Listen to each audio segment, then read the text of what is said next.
Excellent. So I was asked to come and speak to you today because I wrote an article for a magazine about how B2B retailers could learn from B2C. And as a result of that article, they said, would you come and share some of those learnings with the audience? So in the next 20 minutes, I want to do just that. But I don't just want to share some recommendations. I want to share some thoughts and learnings that are really alive and at the cutting edge of B2C as well. So my name is Hedley Aylott. I'm the founder of Summit, and Summit is a specialist in online retailing. I set the business up 15 years ago. We make £40 million a year, and we work with some of the biggest retailers in the UK. So everything I talk to you today about is about working for these retailers. We've had successes, we've had failures, but most importantly, over 15 years, we've seen an enormous change in the way that we all behave. Now, I know you all know that. But the most important thing about this talk is that our behavior as individuals informs how we behave at home and at work. So all of the things that I'm going to talk about come from some of those experiences of these trailblazers who are making inroads in their own sectors and channels. Now, at Summit, we're called a specialist in online retailing, not an agency, not a consultancy, but a partner of retailers. And we're different because we do the following things. We work across what we call the value chain of retail, or online retailing. So all of these things you need to do, whether you're a one-man band selling a one product, or you're Marks and Spencer's or Argos. You need a plan, a business plan, a P&L, and a strategy. You need a platform to sell things to people. You need online marketing to gain customers. You need trading to be able to price and merchandise and sell your products. And finally, you need to get them to people. Through delivery, you need to provide customer service, and you need to get paid. So everything I say to you and the advice and my thoughts today are based upon working across that value chain. And actually, the really interesting thing is, whether it's B2C or B2B, you need to do all of those things. The only difference in my mind is that you have a slightly different customer expectation, and there are things that B2B customers want to do over and above just buy things, and we'll come to that. So in the first part of this presentation, I want to talk about 10 recommendations and observations for B2B businesses to be successful. Let me start with the first one. B2B is enormous. So just to give it some scale and size, it's twice the size in the States of B2C. It'll be worth over $1 trillion. It's an enormous pile of money, $1 trillion next year. And that's only roughly about 40% of the uptake that it could be. So it's huge. Secondly, B2C experiences are driving B2B. And I can't make this point strongly enough. We're all individuals. Our expectations at home don't immediately change when we go to work. Our expectations just simply go up. So we expect to be able to shop on any device. We expect to be able to access information at any time of day. We don't just make allowances because it's business. So all of the best practice that we see in B2B should be a really strong learning ground for business commerce. The third thing is that B2B e-commerce doesn't mean the death of a salesperson. So a lot of people think that it means it's just the sales element of a relationship, and if clearly it isn't in B2B commerce. It's actually about augmenting what the salesperson does. And the B2B businesses who get it right have a wonderful marriage between both the business person, the salesperson, and the way that e-commerce helps them. So at the moment you have a lot of B2B businesses who have a really strong in face-to-face sales or really strong in e-commerce. But there are not many that do both really well. And it's when you get both right that you get great success. So for example, people who want to access their account information or their pricing information, or you want to make a salesperson's job easier in the way they provide supplementary information as part of the sale. The fourth point is that a B2B experience should be an extension of B2C e-commerce. So again, I make this point, typically as a B2C consumer, you buy things online, you check out, you may want to find where your order is, that's all great, but there's an extension of many other things that a B2B customer wants to do.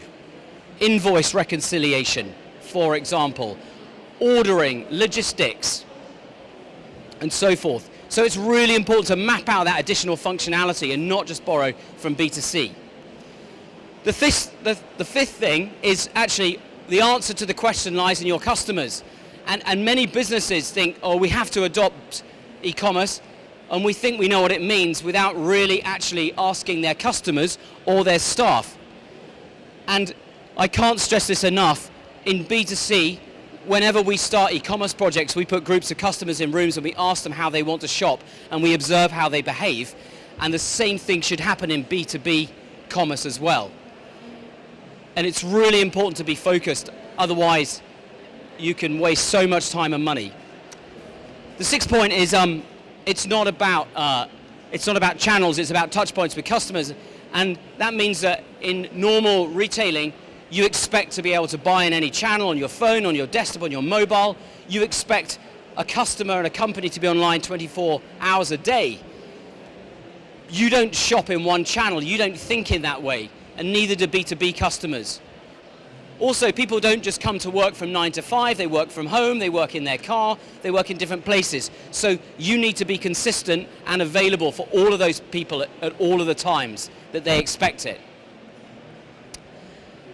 And seventh, I think this is the biggest barrier that I've seen, is that businesses have an appetite, but they don't actually have the culture or the leadership within the organization to make the change. And this is definitely not just about having enough money to do it. It's about having will, because it will typically mean turning your company completely upside down, rewriting the processes for how you do business with customers. And that means transformation in the boardroom as much as it does around the customer. So if the boardroom isn't ready from the CEO down, your project will completely and utterly fail. I can't say that even more strongly than that. And eighth, technology is critical. So most of B2B companies have often difficult legacy systems, lots of different technologies. But what we're talking about here, being available, many touch points, means that B2B commerce is about being technologically enabled, being nimble, being agile, being able to move quickly and swiftly. And you have to have that capability within a business if you're to succeed. Ninth, information is important. More important is the product information. So, many B2B customers start their journey by looking on Google. Roughly 50% of B2B sales online come from Google. That is because they're looking for product information. They do not want to hear the same thing that comes out of a salesperson's mouth, because they've already heard it. They want something additional, richer, and deeper. So my words are, you have to be interesting. And most businesses doing this fail because the information they provide isn't very rich and it's not very good. So for B2B commerce, if you said, where should we focus our efforts on content, it's around product information. And 10th, my last recommendation is the winners. The winners will be the people who use the data that they have to empower how they make decisions, both for personalization, for marketing, and for trading. Now, I'm going to spend the rest of this talk exploring exactly what I mean, because this isn't just relevant to B2B, this is the absolute revelation and revolution which is happening in B2C commerce. And I want to share some of the cutting edge things that are going on there that are absolutely relevant to B2B today. So, let's explore point number 10. And I'm going to ask you some questions in a minute. But I have an observation which has been amassed after 15 years of working in this sector, and it's as follows. Don't be surprised by people's behavior unless you failed to observe it. Okay? Unless you fail to observe it. So by that, what I mean is, we leave fingerprints everywhere in our day-to-day lives that reveal what we're going to do next. Okay? So let me ask you a question. I need a couple of brave people here. When do you think it's most likely that people break up with their boyfriends, girlfriends? Anybody? Any actual experiences here? Yes. On holiday. I've got on holiday here. Is that anecdotal? Maybe. Sorry to make you blush. Who else? So you're all in the same relationship you've always been in, is that right? You've never broken up. Are you single? Somebody else. When are you most likely to break up? Sorry? January. I've got January. So I've got on holiday and I've got January. Anybody else? I know you're thinking about it. Before Valentine's Day. So I'm going to put you out of your misery. This gentleman is exactly right. So this graph up here is all of the breakup data from Facebook when people change their status. Okay? So here we are, before Valentine's Day, big breakup, spring clean. Mondays aren't a great day if you're thinking of getting chucked. Before summer holiday, don't want to go on holiday. It's pretty low during the holiday because you've done the chucking out. Just before Christmas we have a right clean out as well. And then at Christmas, too cruel. But the point I want to make is that all of this data is now available to all of you. It's all in Facebook about likes. And I'm about to go and reveal some more data which is really relevant to commerce. But the point is, how do you use it to inform your decision making? So, this isn't the Alps or the Lake District. This is the behavior of a keyword in Google or a group of keywords around a group of products. And as you can see, this is January and this is Christmas. And the red lines are the seasonal peaks that are relevant to this retailer, B2C retailer. And as you can see, the demand for a product completely changes over the period of the year, okay? This data is freely available to all businesses, whether you're B2B or B2C. And it clearly says that around November is the peak for this product. So if you had a limited amount of money, you would, I hope, recommend that you would spend your money in this period of the year, wouldn't you? Yeah? Okay. So imagine if you're a retailer and you've got this information on all of your products, on all of the keywords, you start to know how you should spend your money in marketing. So let's look more closely. So at Summit, we've built a huge data science capability. And what we do is we take all of the sales for our clients' products and we take all of the keywords from search and we create what we call clusters, these colored lines. And as you can see down the rest, there's some products here, some of them which are related to each other, paddling pools and water guns. But digital cameras and water guns? Okay, but the thing is, this data shows they all behave in the same way. So if I said to you, when would you invest your money? You'd probably say the summer, right? And you wouldn't be wrong, but I can tell you exactly which week it is and that there's actually a dip before it gets bigger. So the data reveals really interesting things, and let's look at some more interesting things. Okay, another quiz for you. This is about Christmas, and I've got 4 products. So let's imagine you're a trader in a B2B company and you sell these products. Okay, one of these products is more popular after Christmas. Okay, you can see here, this red line is Christmas. This product is more popular after Christmas. This product starts to build in October, and this product peaks well before Christmas. Okay, so the question to you all is, which product is most popular after Christmas? Hang on. Storage box. Okay, I've got the storage box. Anybody else? 2 for the storage box. Let me ask you a question. Who thinks it's the storage box after Christmas? Okay. Who thinks it's the laptop? Oh. Okay, who thinks it's the toy? None of you. Okay, who thinks it's the camera? Okay, well done camera people. There you go. And what's really amazing is when you show those graphs to people who are responsible for buying products in a company and trading them on a website and pricing them, they get this wrong, generally. The people who are responsible for this get it wrong, okay? And this data is all available to them. So I find that amazing, don't you? It's all available to everybody, B2B, B2C. Imagine the power of this if you have this information. Okay. So this is what you do if you had the information. Car seats, we know that they peak here. Actually, in the demand for car seats is much bigger around the autumn. So it dips off here around the spring and into summer. So you then spend your money on marketing in a completely different way based on that. Okay, so let's look at another thing. Whether to buy or not. Whoa! This is a British summer, or some British summers depending on quite where you live. And that's not just in Scotland. So there is a real correlation, for example, about the weather and how people behave and they buy. Let me show you. We live in a small, wet, maritime climate, but even though we're on a small, wet island on the edge of the Atlantic, you can see that the colour indicates the rainfall.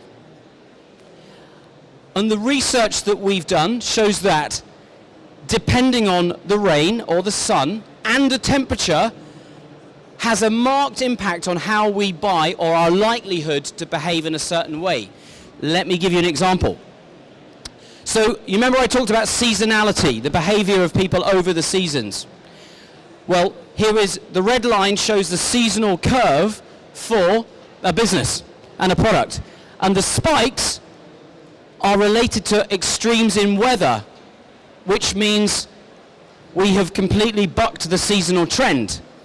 So what you can do is you can take a product like an electric blanket, and you can take on the x-axis the temperature difference and on the y-axis the conversion rate. And you can take weather data from 4 years and you can plot the difference in conversion based on the temperature.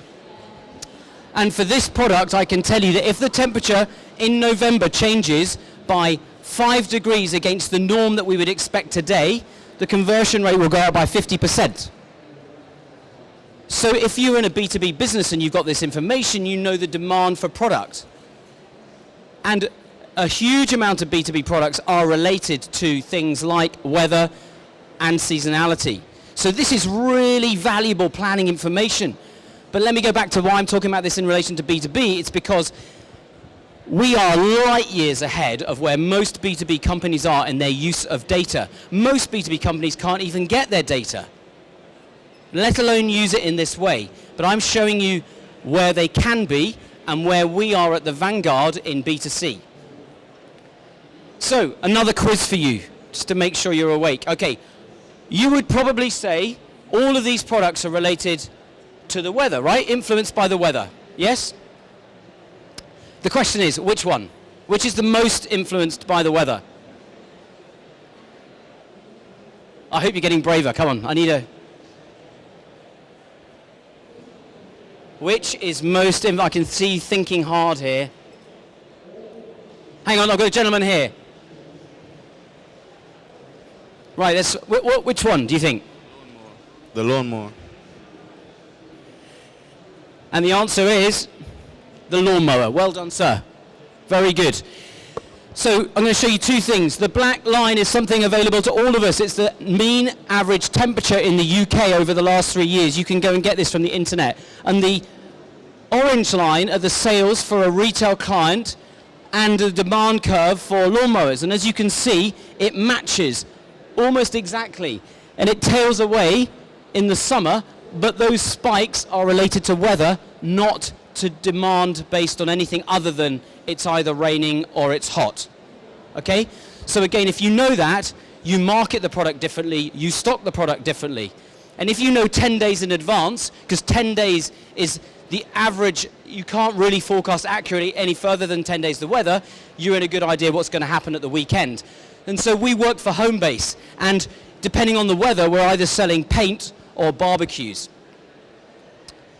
Okay, I'm sure none of you were born when this was a scene in a British home, but it's not the scene anymore. This is the scene.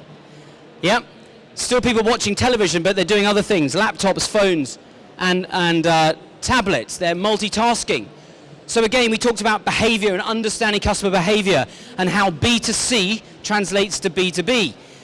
So I'm sure they're making their B2B orders while they're watching the television, but what does that mean for you if you're selling products? Well, this is what it means. And more graphs. The blue lines are television advert slots, okay? And the colored lines relate to the sales from digital marketing. And as you can see, the blue line here, which goes up, is the sales from Google. And the more television adverts that happen, the more the sales go up. And when the advert's finished, the sales are slightly higher. So we thought, hang on a minute, this is interesting. Let's just go back a moment. So people are watching adverts and they're immediately on their tablets and their iPhones, right? So what happens? So we did some research and we found this. This is the morning and this is the evening. And this is the effect on digital marketing when advertising is happening. And what we found was that we saw the greatest uplift in the evening for this particular brand, for these particular types of products.